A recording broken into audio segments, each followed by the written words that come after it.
Hello mages on the internet, Matt here from Total MTG, and look what I've got today. I've got a new product to unbox, and I will be going through some upgrades in this video as well. It is one of the new Commander 2020 decks. It's Timeless Wisdom.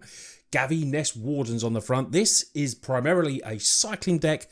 This is the primary commander, which is Gavi, and I think all in all, it's definitely one of the better decks out of the five. Now, they're all pretty much the same power, but this has a card in that's super expensive, shall we say. So you'll find this one is a little bit more expensive than the rest. Now, lucky for me, this was given to me by Wizards of the Coast for me to obviously open out and give my views on it. And I will be going through some upgrades, a few budget ones, and then some not so budget ones as well as we go through the deck and take a look at it. So without further ado, let's break into the product. So first of all, let's have a look at this. Timeless Wisdom. The Outlander Gavi spends her days in the wilds, passing her knowledge and adopting brood of monsters. Those who mistake her calm demeanour for weakness tend to realise their error as they are devoured by cat dinosaurs. So you get a deck box in here, 100 card deck with 17 new cards and 10 double-sided tokens. So let's crack it open. Oh, look at that, opened it straight away. Sweet. You get a big foil. You get a big foil in these. You see that on the front. That is really cool. This is the proposed deck box that you get. As you can see, Timeless Wisdom there. You'll be, if you've been playing a commander a while, you'll have loads more deck boxes that you can put this in. But it's nice just to give away. This is the little gauge counter for seeing some life. Very nice. Nice new addition to these. And you also get a blank card to maybe draw on a little token or something like that as well. It's probably a, wipe on, wipe off kind of card. So we get some tokens. Let's have a little look at the tokens before we go through the rest of the deck. Now, as I said, this one is probably a little bit more expensive than the other ones just because it does have the blue commander card in there that makes this deck a little bit more expensive, but it's not much more. So the double-sided tokens are going to be drakes and humans, and you get a few more in these ones. So you've got elementals there as well. We've got insects, angels, treasure tokens, birds. That bird token is absolutely gorgeous, that bird token. And on the back of that, you get a dinosaur cat. Very nice. Elementals. Anything else on the back? Dinosaur cats and soldiers. Dinosaur cat and the beautiful bird. And a spirit token as well. So in this deck, obviously he's going to be making some tokens. You do get a real good mixture of tokens. The previous one that I opened up, which was the mutate one, only had 2 tokens on there. So first up we're going to look at is the commanders. Now you get a primary one, a secondary one, and you get some partner ones as well. Now for the basis of my upgrades, I'm going to be talking about Gavi because that's the card that I wanted to build around. It's the primary commander and it's really cool. And obviously because these are part of Ikoria, there's a lot of cards from Ikoria that we can actually incorporate into these decks that you might have already pulled in your Ikoria booster boxes, packs, or anything that you've maybe have opened already. So Gavi is 2/5, 2 blue, a red, and a white human shaman. You may pay 0 rather than pay the cycling cost for the first card you cycle each turn. Very interesting each turn. So when it goes around the table, that's going to be really cool. So whenever you draw your second card each turn, you create a 2/2 red and white dinosaur cat creature token. I have a feeling you might need a few more probably than you get in the box, but hey, that's what that little wipe on, wipe off might be, or you can just use dice. You know how it goes. The next one is Akim, the Soaring Wind. 3/4, same mana cost as Gavi as well. Whenever you create 1 or more tokens for the first time each turn, create a 1/1 bird token. So could actually work quite well with Gavi because you're making tokens. A bit unlike in the previous ones that I've done where they didn't really match up. So, ones your cards you'd be taking out would be with some of the other commanders. But this seems to work well with tokens. And then we get we get the partners. We get Shabraz and we get Bralin, Sky Shark and Sky Shark Rider. So this has flying, and whenever you draw a card, put a 1/1 counter on Shabraz the Sky Shark and gain 1 life. And give target human flying to end of turn. And this is whenever you discard a card, put a 1/1 counter on Bralin, and it deals 1 damage to each opponent. So probably not what I keep in the deck. There probably may be some that I'm going through, but I will be just going through the upgrades. And if you want to know cards to take out, basically I would take out cards that don't go with the cycling deck. Now, anyone wants to know what some of them are, I can obviously list them in the comments and stuff like that. If you want to know, we can go through that. But the first things we are going to look at today, we are going to look at the lands. So we got like Orchard there, Hostile Desert, Farmland, which is quite nice as well. We get Prairie Stream. We do get a few nice lands in here. Shivan Reef, Expanse. We get an Ash Barrens. Chancery is nice. These are quite slow. I mean, they enter tapped, but they do tap for double mana, but you have to return a land to your hand. You get a very good command tower, which is really, really good. Now, you're not going to get stuff like fetch lands in here or anything like that. It's just not what they're going to put into these beginner type products. Now, any player can pick these up. You don't have to be a beginner, but they are great for beginners, new players to commanders as well. But they're not really ever, I don't think, ever going to put those sort of, powerful cards in there of the lands. I just don't think they would reprint them and put them in a commander product myself, as much as we all would like it. But then you got to think, what would it do to the price? Even though the lands would obviously be a lot more popular then, a lot more in circulation, you do feel like, the price would definitely be a lot more than £30, what they are over in the UK, or if they are higher, obviously, in America as well, and other parts of the world. Myriad Landscape is nice, a Monastery is nice, and a Reliquary Tower is some really good cards. You always get the Temple of False God in there, you always do. But, there's some basics there as well, which is nice, but you do get quite a lot of different types of lands in this deck. Now, if you're looking for lands to upgrade and you want to do it on a budget, I definitely recommend adding in the temples like Temple of Enlightenment, Temple of Triumph, Temple of Epiphany. There's some really good lands and very cheap, just basically all under $2. And, you can't really complain about putting lands in that price. If you want to go a little bit more expensive, now when you go for the shock lands, they aren't really budget, but they are budget in terms of maybe putting in fetch lands and a lot more expensive legacy lands. You can get cards like Hallowed Fountains, Steam Vents, Sacred Foundries. Cards like that are going to probably be between $8 and $10, $11, which isn't too bad, to be honest. But if you want to stick to the budget, like I said, go for the Temples. The Temples are very good cards. Recently in M20, some of them, and some other sets like that, you might have them in your collection already, and you literally can just put them in there. And same from previous sets, that have just rotated out of standard. Glacial Fortress, maybe Clifftop Retreat, and Sulphur Falls as well. That's that's come down in price now. It's around $3.50. Those are other lands that you can definitely upgrade this deck with. So let's have a look at the artifacts you get. You get Bonder's Ornament here, which is a very nice card. And it comes with an Arcane Signet. Now, this is one of the more expensive artifacts that you will get in this deck for money-wise. And it's very, very good. You should play this in all your commander decks. And it's very lucky you get one in this deck. Now, you get Cygnets in there as well, which are okay. Command Sphere is a nice card. I would definitely keep in there. The Cygnets are okay. Soul Ring is a definite banker to keep in there. And the other one you get is Roguing Crystal. Now, some good cards to add addition to this. I would add in a card like Fellwar Stone, probably around $3.50 that one. Add to your mana pool 1 mana of any colour that an opponent can produce. It only costs 2 mana to play. But for me, the best artifact that you could definitely add into the deck, I wouldn't really call it budget. It's between $10 and $12, but it's still an absolute house card and be amazing for this deck, which is Alhamrat's Archive. 5 mana if you would gain life, you gain twice that much life instead, but we're not really interested in that. But if you would draw a card, except the first one you draw in each of your draws, you draw 2 cards instead. Why not get that trigger for Gavi? It's really cool. I think Alhamrat's Archive is an absolute banker for this. And when you're invested in that kind of card as well, you will be able to use it in other kind of decks without a doubt. So now let's have a look at what the whole deck is all about. The whole deck is really about cycling. And we get quite a few cycling cards in this. We're going to go through some of them now. We've got Fluctuator there. Really nice card. This is one of the main cards for the deck. Cycling abilities you activate cost up to 2 less to activate. That is a card that really makes this deck tick. We've got, quite a few upgrades that we can do for cycling as well. Luckily from Ikoria, we get some real houses in there that can really make this deck go off. Nimble Obstructionist was a card recently from a recent standard set. This has a cycling 3. I mean, some of these cycle abilities are quite expensive, but if we can make them cost less, that's obviously going to help us out here. Cycling 1 there with Curator of Mysteries. Whenever you cycle or discard another card, you get to scry 1. So a lot of these cards will have other abilities as well. Decree of Justice, very nice card. Create X/4/4 white angel creature tokens with 5 in.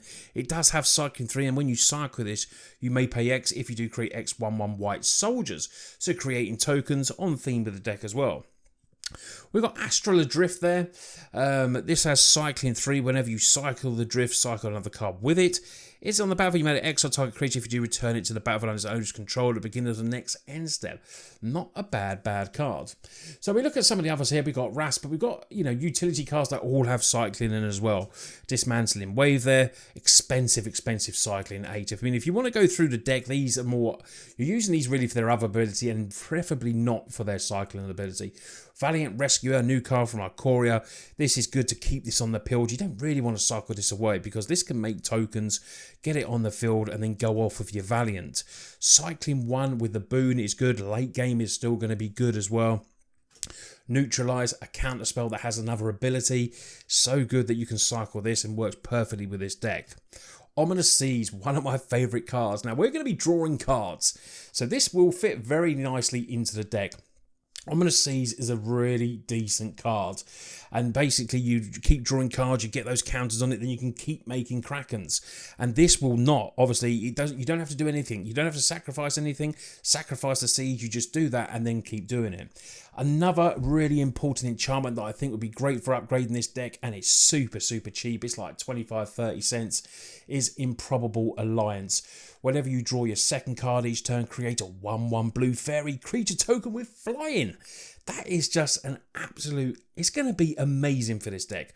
All the card drawing that we'll be doing, we'll be spamming lots of tokens, and this is the type of card that can really help us go wide and just basically just amass a field. If we do encounter Wraths, if we keep the enchantments on the field, we're just going to amass even more. So, cards like that are very cheap and can definitely very make the house. Oh, they just make this deck so much better. Reckoner's Mission there. This is whenever your creature you control does combat damage to play, you may draw a card. Also has cycling too, but it is good on the drawing effect because we want to be drawing our second card. This is a cycling 2, Save Thundermane as well. And this could be a winner for us. Zenith Flare deals X damage to any target you gain life where X is number of cards. So we can actually finish off an opponent. Now, if we can find ways to actually replay our instance from the graveyard, that would be really good as well. This is a sweet card, and this in standard is making waves. Cast out, flash in for a removal, but it has cycling 1 as well, which is good. And then you got old cards like Illumination here, Hieroglyphic Illumination, that have recently been in standard. That we've got lots of ways and lots of cheap cards like this to cycle through our deck and do lots of damage. Now, if you're looking for some more cards to come in, cycling cards that would be really good, we got Shark Typhoon. Now that would be an absolutely epic card to come in. Yes, it has a really good cycling effect as well, but we'll be using a hell of a lot of non-creature spells. I think the main deck has 22, 23 creatures and the rest will be non-creatures. So we will be able to literally just spam those Shark Typhoons onto the battlefield. Maybe adding a card like Impact Tremors as well, just to be really dirty. Whenever a creature enters the battlefield and causes 1 damage to each opponent. That is a really good way to go around with this deck. And if you want to up the money a little bit and go above the budget, Perforous God of Forge will work very good with that, with spamming tokens, making lots of sharks, or making just tokens with Gavi as well. Perforous God of Forge, around $16 to $20 though, will be great for the deck. So we also have some utility enchantments in the deck as well. We've got Lightning Rift. Whenever a player cycles a card, you may pay 1 if you do 2 damage to any target. So that means we can attack planeswalkers, players, creatures, anything like that. So that's a nice little addition there. Tectonic Reformation is in the deck. It gives each land we have cycling 1 with red mana, and it can also be cycled itself. So help you go through your deck. Really nice, but it does cost 1 red mana for that. But still nice, a good way for drawing cards. New Perspectives, I remember this in standard, so funny. Ends a battlefield, draw 3 cards. As long as you have 7 more cards in your hand, you pay 0 for your cycling costs. So it won't just be your first one with Gavi, you just keep doing it and doing it and doing it. So funny. And Drake Haven was a card that went with that as well. So whenever you cycle or discard a card, you pay 1 and then you create a 2/2 token. Obviously, I just spoke about the good cards that work with tokens like Perforous, Impact Tremors. Cards like these as well are going to really help the deck out. So we're looking at the most expensive card in our deck, and it is Fierce Guardianship. Very good card. A lot of people are buying this deck just for this card. If you control a commander, you may cast a spell without paying its mana cost, counter target non-creature spell. Very, very, very powerful card, and we need non-creature spells in our deck, and this is definitely one of the best ones we can have. So we go through what else we have in the deck. Let's have a little look at what else we have. We've got Cryptic Trilobite in there as well. Ends the battle for X11 counters, remove a counter, spend this mana's only deactivate abilities, which is okay for the deck, not too bad. We've got cards like Herald of the Forgotten in there. Ends the battle, you cast it, returning number target permanent cards with cycling abilities from your graveyard to the battlefield. So this will be a nice bit of recursion for us. If they've got cycling abilities, we can bring them back, and then the Herald will help us out. It's a big 6/6 flyer cat beast. Crystalline Resonance, whenever you cycle a card, you may have this become a copy of any another target permanent to end of turn, except his ability. Oh, that sounds pretty good there. 3 mana as well. Very, very sweet. When an Ethereal Forger attacks, you may return an instant or sorcery card, exile with it to its owner's hand. Oh, that just seems really good to me, Ethereal Forager. Then we have an Ant in the deck as well. We got Phoenix in there, returning instant or sorcery card with a cycling ability. What I spoke about, getting your Zenith Flares back and doing it all again. A Badger Saw. Badger Dinosaur. Absolutely brilliant. We got Descend Upon the Sinful there. We got some, there's a bit more upgrades we could do with maybe some removal. We could add in cycling removal as well if we so desire. If you want to be really dirty, add in something like Decree of Annihilation. It's around just under $10. I'm not really one for destroying lands, but maybe you are. Maybe you are. You've got Sweltering Suns as well, 3 damage to each creature, and it has Cycling 3 as well. And I can definitely recommend Cleansing Nova because it's just a really good utility kind of removal spell. You can target the creatures or maybe target something else as well. Maybe, go for the enchantments or something. It's a very, very useful bit of removal.